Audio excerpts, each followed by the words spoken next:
Saudara-saudaraku yang kekasih di dalam Tuhan Yesus Kristus, selamat pagi. Geliefde broeders en zusters in Jezus Christus, goedemorgen, shalom. Mari kami siapkan hati dan pikiran kami melalui doa sebelum kami mendengar akan firman Tuhan. Mari kami berdoa, saudara-saudara, kami berdoa. Ya Tuhan Yesus Kristus, firman yang hidup.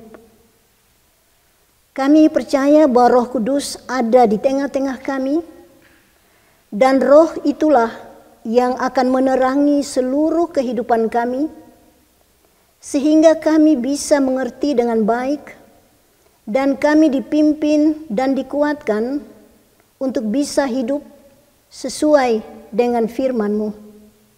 Karena itu Tuhan, kami serahkan kami punya hidup saat ini. Biarlah Tuhan sendiri akan berbicara bagi kami. Sebagai anak-anak, kami sudah siap untuk mendengarkannya. Terima kasih Tuhan Yesus. Amin. Saudara-saudaraku yang kekasih, pembacaan Alkitab terambil dari Injil Lukas. Lukas 24 ayat 13 sampai dengan 28. Yesus menampakkan diri di jalan ke Emmaus. Pada hari itu juga 2 orang dari murid-murid Yesus pergi ke sebuah kampung bernama Emmaus yang terletak kira-kira 7 mil jauhnya dari Yerusalem. Dan mereka bercakap-cakap tentang segala sesuatu yang telah terjadi. Ketika mereka sedang bercakap-cakap dan bertukar pikiran, datanglah Yesus sendiri mendekati mereka, lalu berjalan bersama-sama dengan mereka. Tetapi ada sesuatu yang menghalangi mata mereka, sehingga mereka tidak dapat mengenal Dia. Yesus berkata kepada mereka, "Apakah yang kamu percakapkan sementara kamu berjalan?" Maka berhentilah mereka dengan muka muram. Seorang dari mereka namanya Kleopas menjawabnya, "Apakah engkau satu-satunya orang asing di Yerusalem yang tidak tahu apa yang terjadi di situ pada hari-hari belakangan ini?" Katanya kepada mereka, "Apakah itu?" Jawab mereka, "Apa yang terjadi dengan Yesus orang Nazaret? Dia adalah seorang nabi yang berkuasa dalam pekerjaan dan perkataan di hadapan Allah dan di depan seluruh bangsa kami. Tetapi imam-imam kepala dan pemimpin-pemimpin kami telah menyerahkan Dia untuk dihukum mati, dan mereka telah menyalibkannya. Padahal kami dahulu mengharapkan bahwa Dialah yang datang untuk membebaskan bangsa Israel. Tetapi sementara itu telah lewat 3 hari sejak semuanya itu terjadi. Tetapi beberapa perempuan dari kalangan kami telah mengejutkan kami. Pagi-pagi buta mereka telah pergi ke kubur dan tidak menemukan mayatnya. Lalu mereka datang dengan berita bahwa telah kelihatan kepada mereka malaikat-malaikat yang menyatakan bahwa Ia hidup. Dan beberapa teman kami telah pergi ke kubur itu dan mendapati bahwa memang benar yang dikatakan perempuan-perempuan itu, tetapi Dia tidak mereka lihat. Lalu Ia berkata kepada mereka, "Hai kamu orang bodoh, betapa lambannya hatimu, sehingga kamu tidak percaya segala sesuatu yang telah dikatakan para nabi. Bukankah Mesias harus menderita semuanya itu untuk masuk ke dalam kemuliaannya?" Lalu Ia menjelaskan kepada mereka apa yang tertulis tentang Dia dalam seluruh kitab suci, mulai dari kitab-kitab Musa dan kitab nabi-nabi.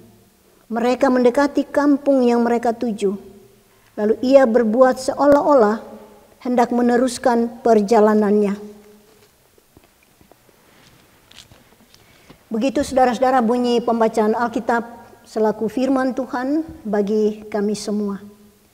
Paling berbahagia apabila kami berusaha dengan pimpinan Roh Kudus hidup sesuai dengan firman ini sendiri. Terpujilah Kristus, haleluya. Saudara-saudaraku yang kekasih, kami masih berada pada situasi atau udara kebangkitan Yesus. Pembacaan Alkitab tadi Lukas 24 ayat 13 sampai 28 itu menceritakan tentang dua orang yang berjalan ke Emmaus, dua orang murid yang membuat perjalanan dari Yerusalem ke Emmaus. Dua orang itu adalah Kleopas dan temannya.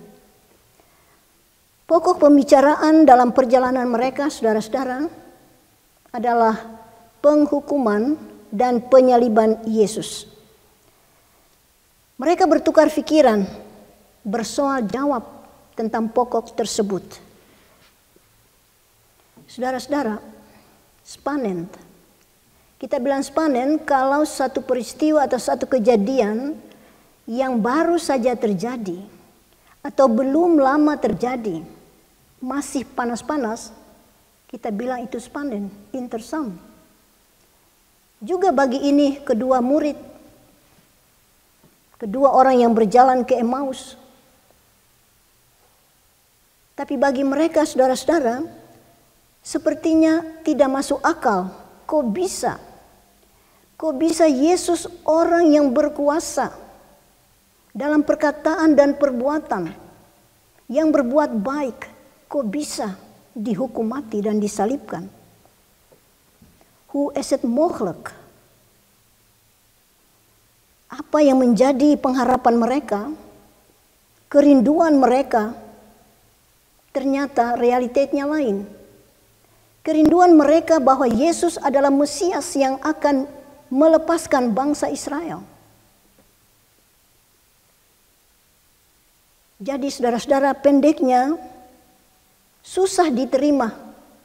Peristiwa penghukuman dan penyaliban Yesus susah diterima. Kedua mereka berjalan pulang dengan pikiran yang tidak puas, dengan pikiran yang tidak tenang, dan mungkin bisa kecewa. Dan di tengah-tengah situasi kemanusiaan inilah Yesus datang bertemu dengan mereka. Yesus berjalan bersama-sama dengan mereka. Yesus menjadi kawan yang baru bagi mereka dalam perjalanan ke Emmaus. Kawan yang baru yang tidak dikenal atau belum dikenal. Mereka tidak sangka, tidak terpikir bahwa kawan baru ini ia tahu seluruh kitab suci. Mulai dari kitab Taurat, kitab para nabi, kitab Musa. Ia tahu. Tapi mereka waktu itu tidak mengenal Yesus. Dalam Injil Markus 16 ayat 12, saudara-saudara dibilang, Yesus datang kepada mereka dalam rupa yang lain, sehingga mereka saat itu tidak mengenal.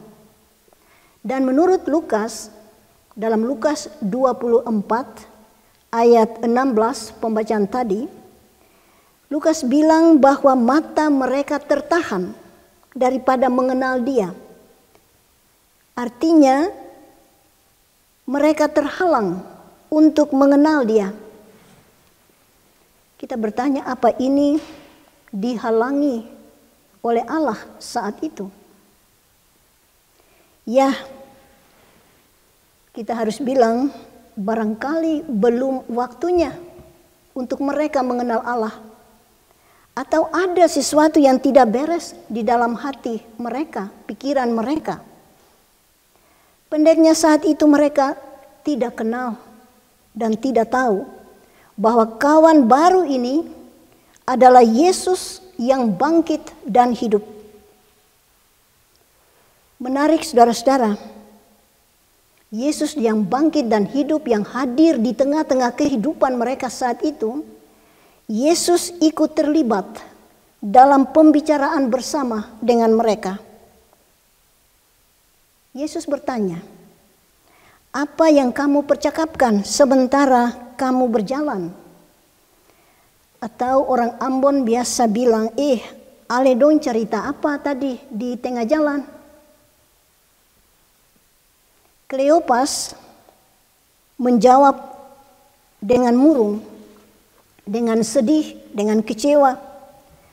"Adakah engkau satu-satunya orang asing di Yerusalem yang tidak tahu apa yang terjadi pada hari-hari belakangan ini?" Yesus bersikap tidak mengerti pertanyaan mereka, pertanyaan Kleopas. Yesus bikin diri seperti tidak tahu apa-apa. Lalu Yesus bertanya, "Apakah itu?" Atau "Ada apa?" Mereka menjawab, saudara-saudara, mereka menjawab sebab Yesus bertanya dan mereka harus menjawab. Apa yang terjadi dengan Yesus orang Nazaret? Kok bisa? Yesus seorang nabi yang berkuasa dalam pekerjaan dan perkataan di hadapan Allah dan bangsa-bangsa atau manusia, dihukum dan disalibkan oleh imam-imam kepala dan pemimpin-pemimpin kami. Dengan kata kasar, Kleopas mau bilang, kok bisa bikin baik dapat sing baik. Saudara-saudara, setelah mereka mendengar perkataan Yesus, mereka juga menyampaikan bahwa mereka mempunyai satu pengharapan bahwa Yesus itu Mesias yang akan datang melepaskan bangsa Israel. Kerinduan mereka, pengharapan mereka adalah salah. Mesias harus menderita lewat kematian, baru akan dimuliakan, saudara-saudara. Kita lihat seterusnya ayat 22. Setelah 3 hari mereka bilang terdengar kabar kubur Yesus sudah kosong. Mereka tidak menemukan mayatnya. Malaikat-malaikat mengatakan ia hidup. Dan beberapa teman juga mengatakan ya benar Yesus hidup. Tetapi mereka tidak lihat. Tetapi mereka tidak melihat dia. Setelah pembicaraan itu, saudara-saudara, Yesus sebenarnya mengkritik mereka, sekaligus Yesus menjelaskan apa isi daripada kitab nabi-nabi dan kitab Musa atau perjanjian lama bilang apa tentang Yesus yang mati dan bangkit, hamba yang menderita dan hidup. Saudara-saudara,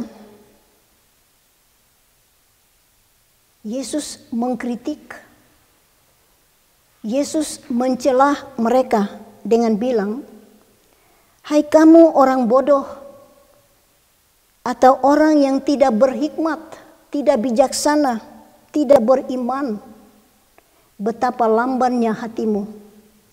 Bukankah semuanya sudah tertulis di dalam kitab nabi-nabi dan kitab Taurat dalam perjanjian lama?" Yesus memakai kesempatan ini untuk menjelaskan kepada mereka supaya mereka dapat mengerti sebuah kebenaran tentang Yesus. Jadi saudara-saudara, kita bilang syukur.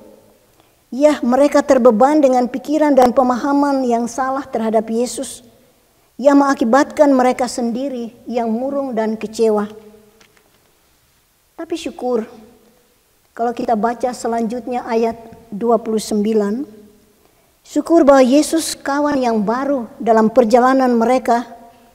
Yesus diundang untuk tinggal bersama mereka.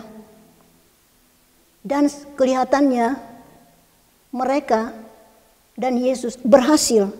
Yesus berhasil menolong mereka untuk memahami secara benar, memahami Yesus secara benar, menghibur mereka, memberi semangat baru dan sukacita untuk meneruskan hidup dalam percaya yang sungguh kepada Dia yang telah mati dan bangkit.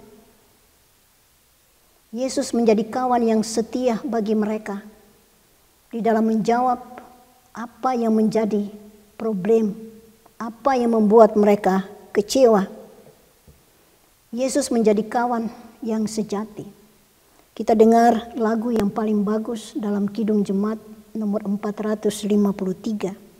Yesus kawan yang sejati bagi kita yang lemah. Tiap hal boleh dibawa dalam doa padanya. Saudara-saudara, menarik ada dua hal. Yang pertama, perjalanan mereka bersama Yesus. Kita lihat mereka berbicara dengan Yesus. Dan yang kedua, mereka berbicara tentang Yesus.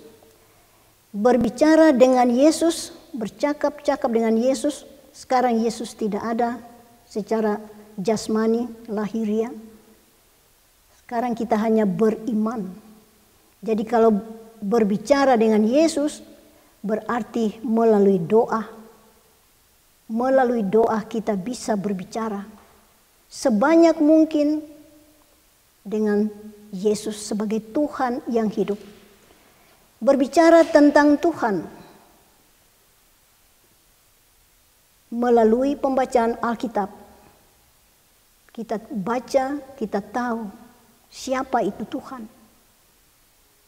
Apa yang telah Ia kerjakan. Apa yang Ia bilang pada waktu Ia naik ke surga. Dunia ini nanti bagaimana, semua tertulis di dalam Alkitab.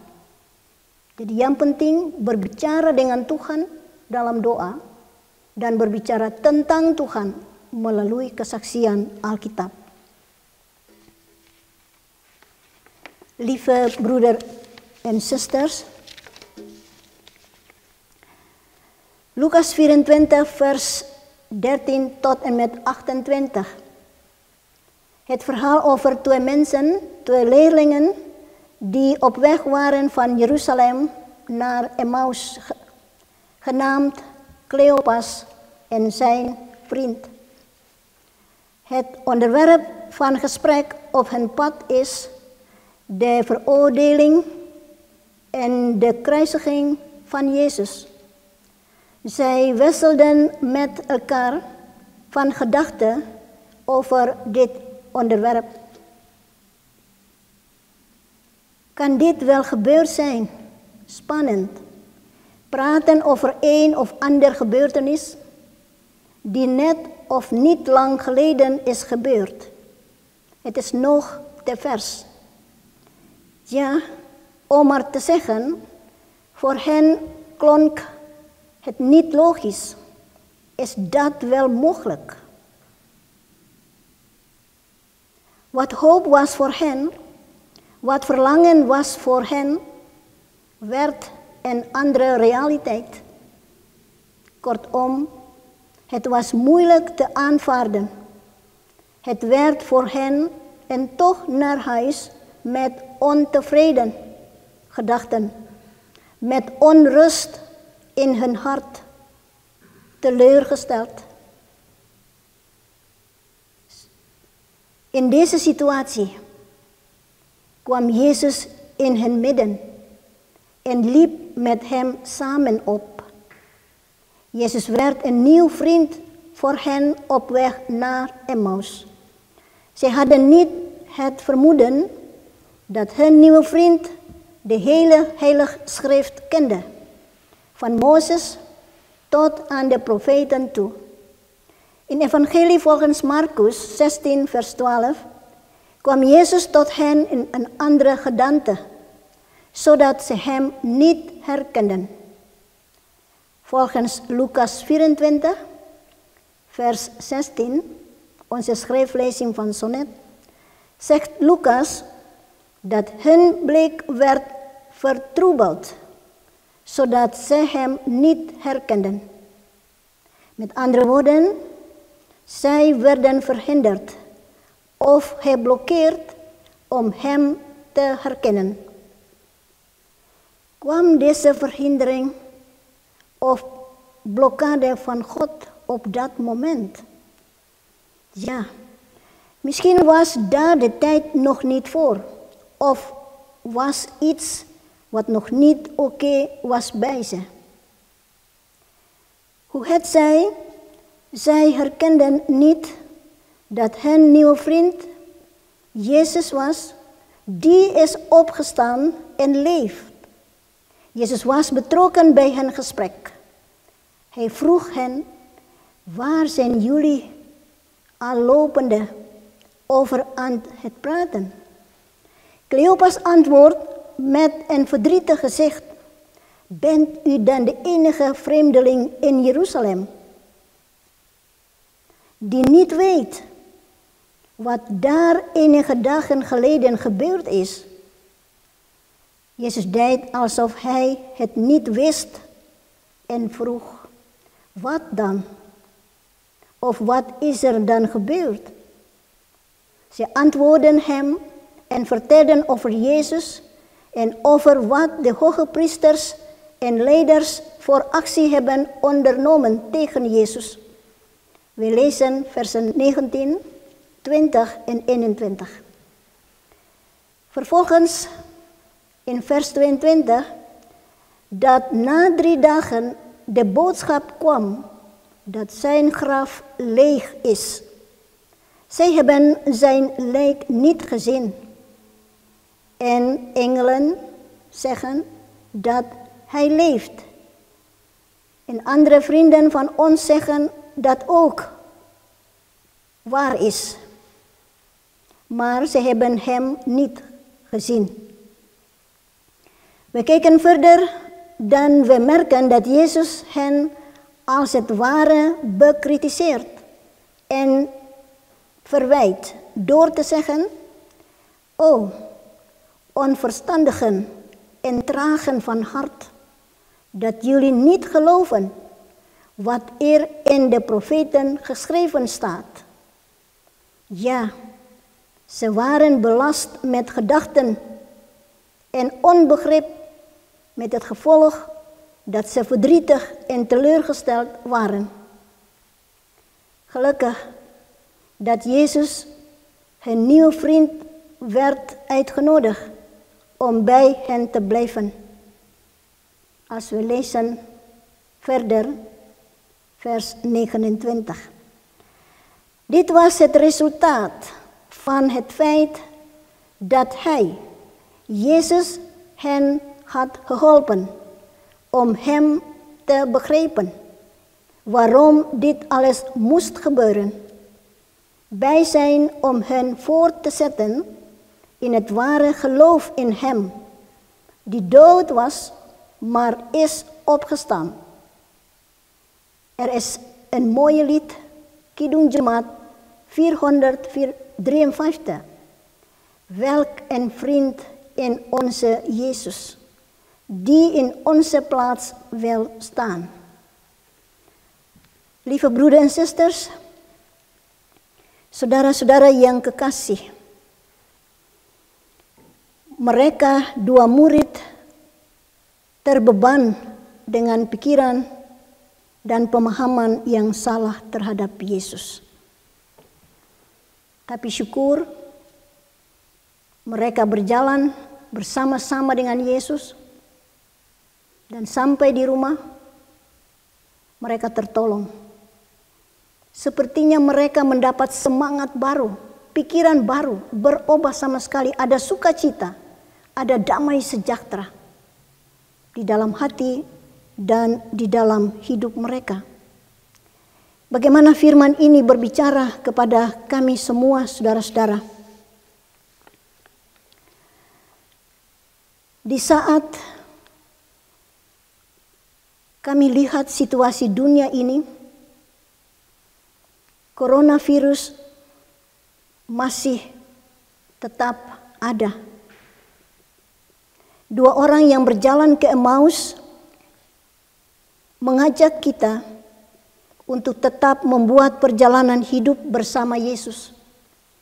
Membuat perjalanan hidup bersama Yesus berarti bercakap-cakap dengan Dia, berbicara dengan Dia, satu, dan berbicara tentang Dia. Yang kedua tadi, itu penting. Berbicara dengan Dia berarti kita berdoa.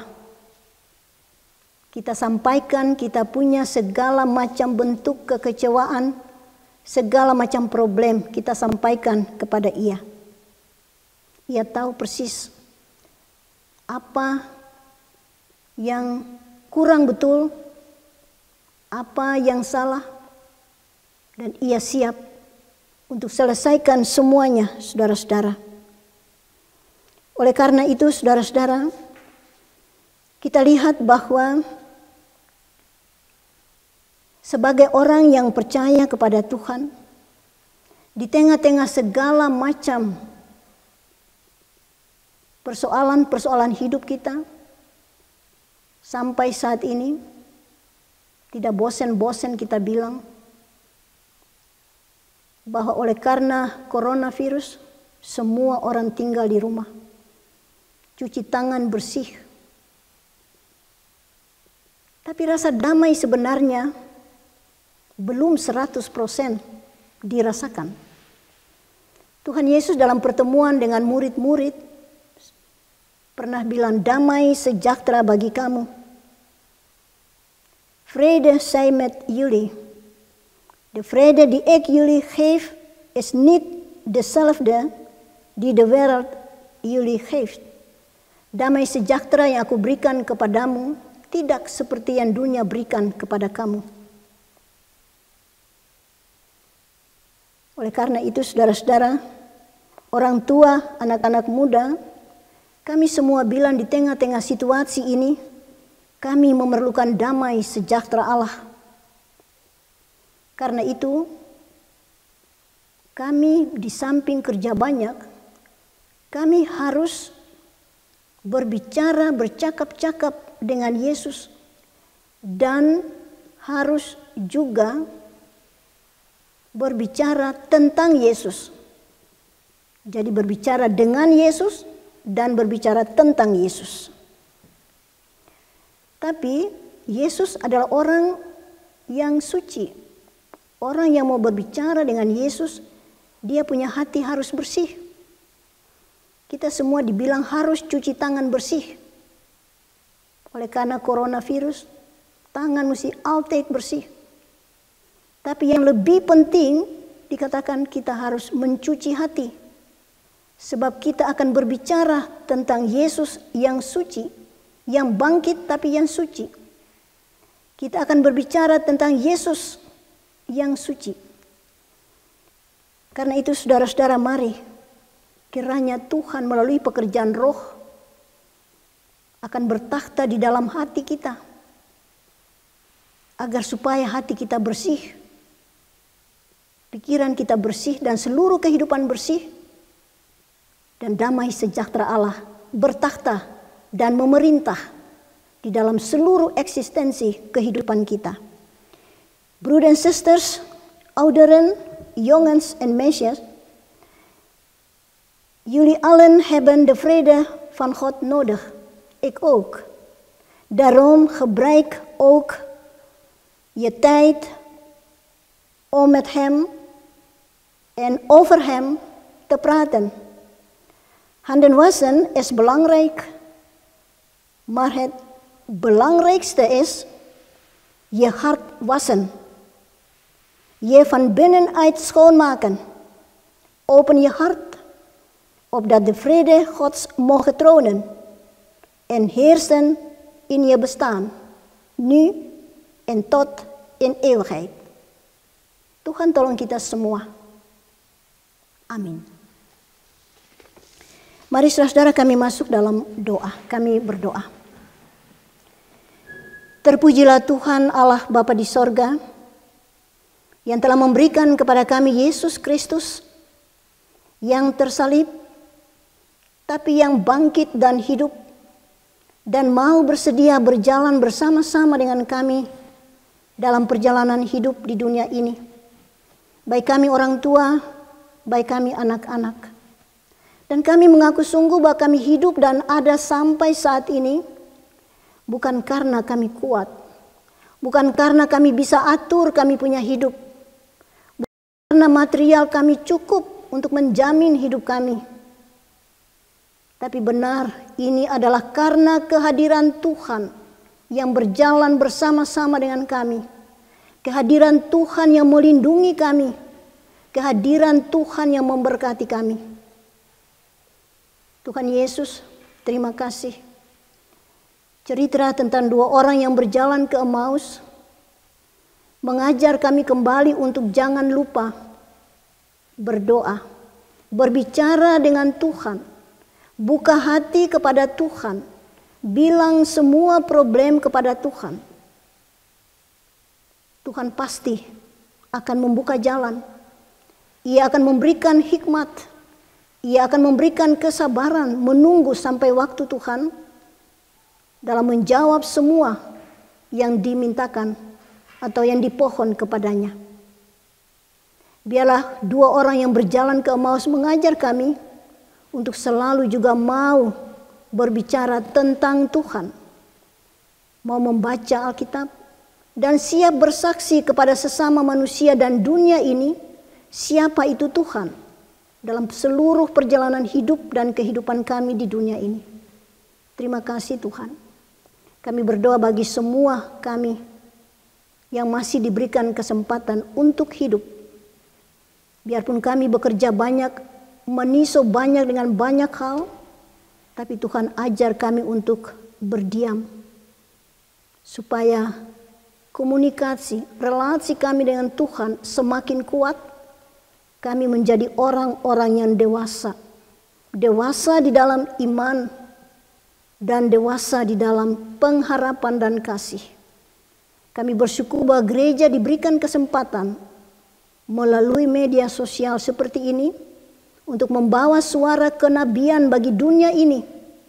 Karena dunia ini sementara memerlukan suara Tuhan untuk memberikan ketenangan, untuk memberikan arah, untuk memberikan pengertian apa arti hidup ini yang sudah ditebus dengan darah Kristus. Apa arti hidup ini yang sudah diberikan kemenangan melalui kemenangan Kristus. Semua orang yang jauh dari Tuhan, orang tua atau anak-anak, kami mohon Sio Tuhan, kembalikan mereka pada jalan-Mu, pada jalan yang benar, supaya mereka dekat dengan Tuhan. Sehingga apapun yang menjadi realitas kehidupan, kami semua tidak takut. Kami menerima, tapi menerima dengan percaya dan menerima dengan menyerahkan semuanya ke dalam tangan kehendak Tuhan. Kuatkan kami Tuhan, hiburkan dan kuatkan semua orang yang berduka cita di tengah-tengah ganasnya coronavirus. Kami ingat juga ya Tuhan saudara-saudara kami yang berada di negeri Belanda semua, yang juga mengalami kematian karena coronavirus. Seorang anak muda di Modrecht juga meninggal dunia tapi bukan karena corona. Tuhan memberikan penghiburan kepada saudara bersaudara sebab kedua orang tuanya sudah tidak ada lagi. Kami serahkan semuanya. Tuhan menghibur dan Tuhan memberikan pengertian apa arti hidup ini. Kami berdoa bagi kami punya semua orang bersaudara di Indonesia, di Maluku dan di mana saja berada, terutama di Maluku. Kami berdoa bagi pemerintah yang berada di Maluku, yang berada di Indonesia, Presiden dengan para menterinya. Tuhan kami sadar, kami punya seluruh kehidupan saudara-saudara di sana juga bergantung daripada keperintahan, kebijaksanaan daripada pemerintah. Karena itu biarlah Tuhan berikan hikmat dan kebijaksanaan kepada pemerintah, presiden dan para menteri dari pusat sampai ke daerah-daerah, supaya pekerjaan mereka diberkati. Pemerintah juga di negeri Belanda ini, pemerintah Maluku, kami juga doakan Tuhan memberkati. Inilah kami Tuhan, kami tidak tahu bagaimana dunia ini selanjutnya. Yang kami tahu Tuhan ada dan Tuhan sudah bilang akan datang masa yang susah. Siapkan iman kami Tuhan, supaya kami mampu untuk menjawabnya dan menerimanya, serta berharap cuma kepada Tuhan. Ampuni dosa kami Tuhan, sempurnakanlah pinta doa kami. Kami berdoa dalam nama Yesus yang mengajar kami berdoa. Bapa kami yang di surga, dikuduskanlah namamu. Datanglah kerajaanmu, jadilah kehendakmu di bumi seperti di sorga. Berikanlah kami pada hari ini makanan kami yang secukupnya. Dan ampunilah kami akan kesalahan kami, seperti kami juga mengampuni orang yang bersalah kepada kami. Dan janganlah membawa kami ke dalam pencobaan, tetapi lepaskanlah kami daripada yang jahat. Karena Engkaulah yang mempunyai kerajaan dan kuasa dan kemuliaan sampai selama-lamanya. Amin. Tuhan memberkati saudara-saudara semua, sampai bertemu kembali.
Ia tak kalah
atas doa